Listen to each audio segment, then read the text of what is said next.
On reste sur le continent pour prendre la direction du Mali où le Centre d'information gouvernementale et ses partenaires ont organisé une rencontre sur le travail des journalistes et des communicants.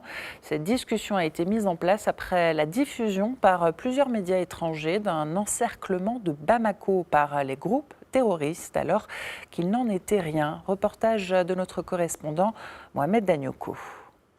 Ils sont de la presse publique, privée, des fêtières des médias et de l'armée. Tour à tour, ces premiers responsables de médias et structures étatiques de communication ont pris la parole pour édifier les nombreux confrères et consoeurs sur ce qu'il y a lieu de faire quand de fausses informations sont distillées depuis des médias étrangers. Il faut que les gens se mettent ensemble pour coordonner les activités et que chacun sache réellement qu'il a un rôle important à jouer. Et cela passe nécessairement par l'union sacrée de l'ensemble des hommes de médias, non pas pour défendre une idéologie, mais pour défendre la vérité en donnant la bonne information aux populations.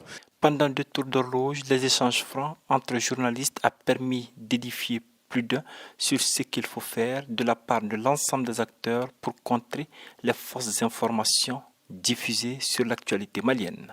Ce que nous retenons, c'est qu'il s'agit du Mali, c'est qu'il s'agit que les médias doivent jouer leur rôle, que l'État doit aider les médias à jouer leur rôle. Aujourd'hui, c'est le Mali, il est question. Il est question du Mali, il est question de l'existence même du Mali.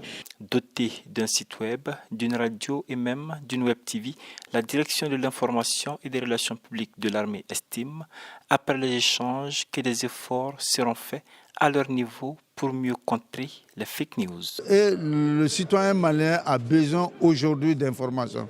Donc il faut que nous soyons